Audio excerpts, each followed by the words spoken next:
Qui va mourir aujourd'hui? Chaque matin, le roi doit faire un choix pour nourrir ce qu'il a sur les épaules. Il y a des millénaires, en Perse, le soleil se lève sur un jour nouveau, sans lumière pour le peuple.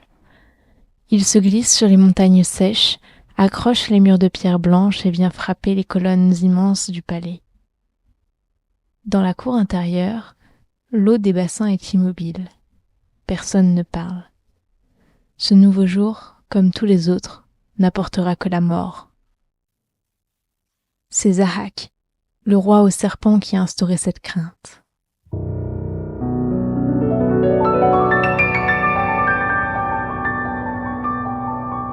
Bonjour, je suis Man. Vous écoutez Les Veillées Mythiques, le podcast des légendes oubliées. Aujourd'hui, je ne vous raconte pas l'histoire d'un modèle de vertu. Je vous propose de faire un tour en Perse à la rencontre d'un roi tyrannique qui a déclenché 1000 ans de terreur. Un homme qui bascule du côté des démons. Vous êtes prêts? Allez chercher le soda et les pop-corn, fermez les yeux, je vous emmène en Perse à des temps immémoriaux.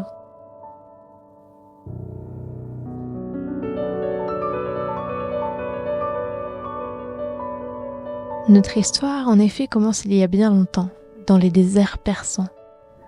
Du sable, des dunes, au loin la mer, et un peuple heureux sous le règne de Mardas. La prospérité du royaume n'a d'égal que la bonté du roi. Le roi possède de nombreux chevaux et du bétail par milliers. On prétend qu'il offre du lait à qui on demande. Ce que le roi chérit par-dessus tout, c'est son fils unique, Zahak. Zahak grandit dans l'opulence. Il n'hérite pas de la grande bonté de son père, mais n'est pas méchant non plus. C'est un prince paresseux, désinvolte et surtout plein d'ambition. Il grandit sans faire de tort à quiconque, instruit par les meilleurs maîtres, prêt à monter sur le trône de son père. Mais voilà qu'un jour, il croise le chemin d'Angra Mainyu. Il faut savoir que les mythes perses reposent sur deux grandes forces qui s'affrontent en permanence. Angra Mainyu, l'esprit du mal, et Ahura Mazda, le dieu du bien. C'est donc Angra Mainyu, l'esprit du mal, qui aborde le jeune prince sous la forme d'un citadin. Ils discutent jusqu'à ce qu'Angra Mainyu arrive au point d'intérêt. « Tu pourrais être le roi du monde », le flatte-t-il. « Mais tu sais ce qu'il y a entre la couronne et toi? Ton père. » Angra Mainyu le cajole, le tente. Il parvient à convaincre l'ambitieux de tuer son père. « Tu n'auras rien à faire, lui assure-t-il. Je m'occupe de tout. » Zahak finit par accepter. C'est tout ce dont l'esprit du mal avait besoin. Il creuse un trou sur le chemin qu'emprunte le roi tous les matins. Quand le roi tombe, Angra Mainyu l'inhume vivant, et le prince monte sur le trône. L'esprit du mal disparaît. Comme convenu, le jeune roi se constitue une grande armée de cavaliers, profitant des chevaux que son royaume possède en quantité pour déclarer la guerre à Jamshid le Magnifique, ce qui lui vaut le nom de Bivar Asp, celui qui possède 10 000 chevaux, en langue pahlavi, le moyen persan. En s'attaquant à Jamshid, Zahak ne pouvait pas viser plus haut.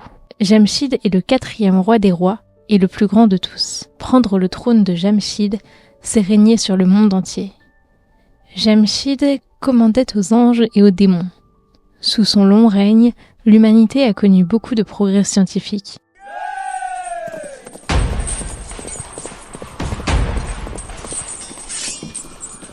La guerre entre ces deux forces est impitoyable.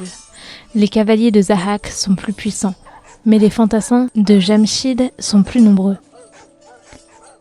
Après avoir enterré de nombreux soldats, Zahak finit par écraser Jamshid dans le sang et usurpe son trône. Le jeune homme, désormais roi des rois, s'installe dans le plus somptueux des palais de Perse.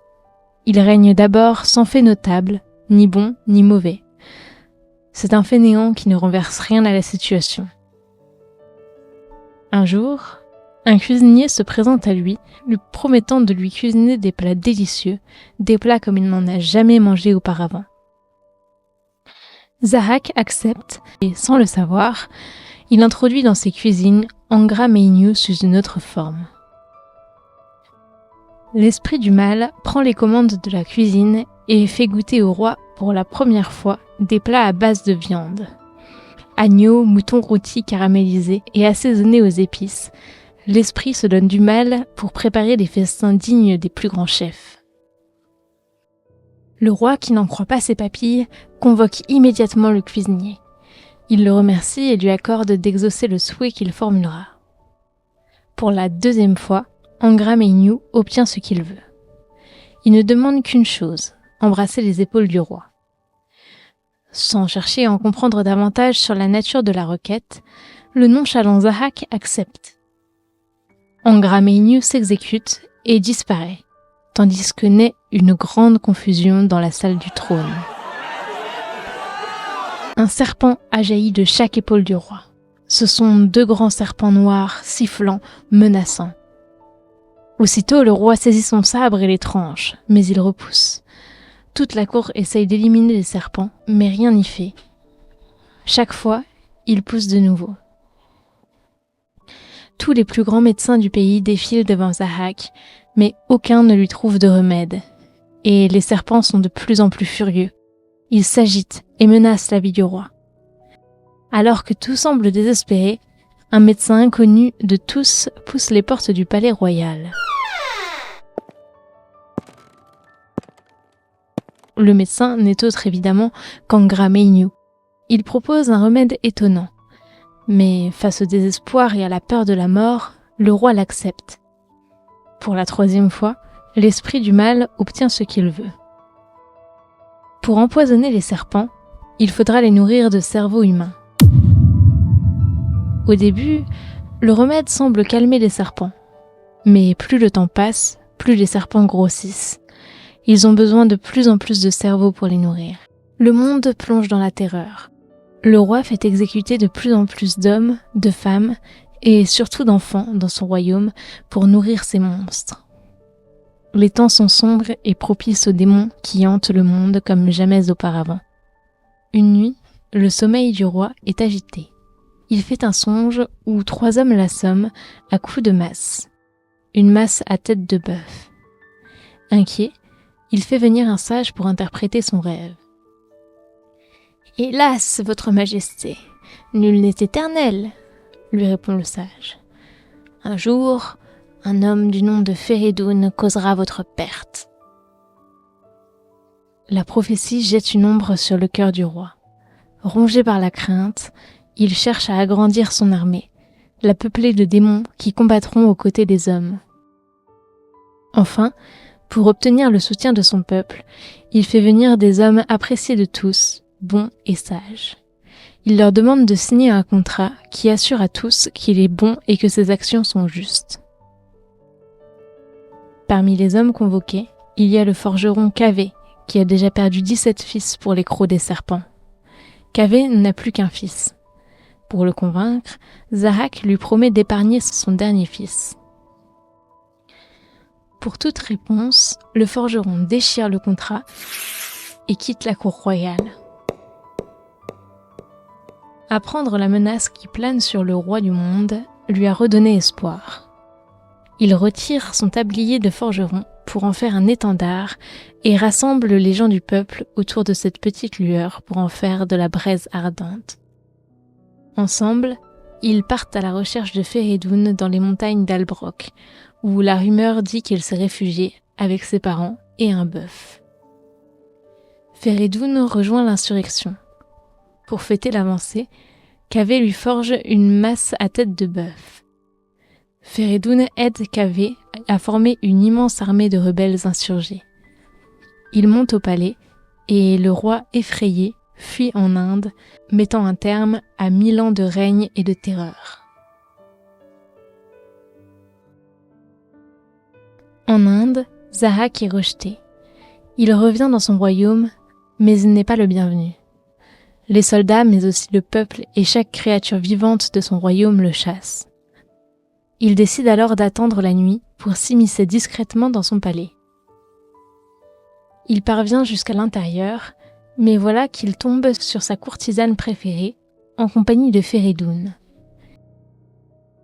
Jaloux, il dégaine un couteau et sort de l'ombre pour attaquer la courtisane.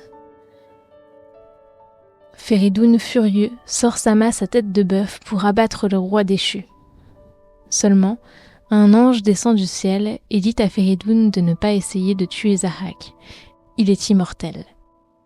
À la place, il décide donc de l'enchaîner au monde d'Amavant, où Zahak croupira jusqu'à la fin des temps. Quand viendra la fin du monde, il sera libéré par Kéréssaspa. L'une des principales sources qu'il nous reste de cette histoire vient du livre des rois, écrit par le poète Ferdowsi au Xe siècle de notre ère. Ferdowsi est un propriétaire terrien qui voulait sauver tout ce qu'il restait de l'ancien monde au moment de l'islamisation de l'Iran. Nostalgique de la Grande Perse, il a retranscrit l'histoire des rois d'Iran et les a mélangés aux divinités zoroastriennes. Dans le cas de Zahak, les spécialistes pensent que dans l'épopée du livre des rois, Zahak symbolise la dynastie assyrienne, dont le symbole est le signe pourpre du dragon.